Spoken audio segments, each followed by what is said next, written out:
A very good morning to our RANsquawk listeners. Welcome to the European Rundown for Thursday, 22nd of July. Things were off to quite a risk-averse tone at the market open as European participants reacted to the dovish tones that were sounded by the Federal Reserve Chairman Bernanke yesterday in his semi-annual testimony. However, we've seen quite a sharp turnaround in sentiment to the positive side. That is after a number of good economic releases out of the Eurozone, industrial new orders, as well as service and manufacturing PMIs came out a lot stronger than expected, as too did UK retail sales, beating expectations. That has prompted a sharp drop in the dollar index, which has in turn lifted both Eurodollar and cable up around 100 pips on the session. There's also boosted commodity prices across the board, that being WTI crude futures and spot gold trading up now in positive territory.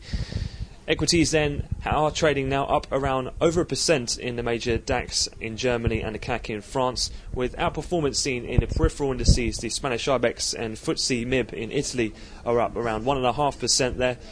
On the sector breakdown, it's financials that are leading the gains as market participants look ahead to the eventual publication of those European stress tests this Friday.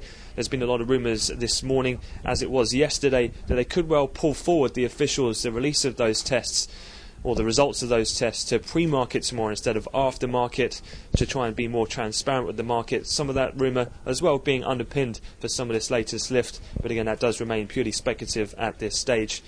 Looking forward then, in terms of the rest of the things to come, it's going to be quite busy in terms of corporate earnings from the US. Just checking here, we do have the likes of 3M, AT&T, BB&T, Bristol Myers, Eli Lilly, just to name a few, as well as UPS today in US corporate earnings. We're also looking out for Nokia in around half an hour's time to report from the Euro stocks and seeing how they're performing.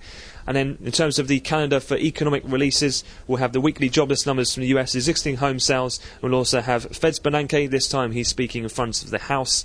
It's most likely he'll just repeat what he said in front of the Senate yesterday, but we'll keep an eye on him. And then we'll also have a 257-year note with funding announcement from the US Treasury later on this afternoon. That concludes the European wrap-up. We'll have another update to the European cash close, but I wish you all a great trading day.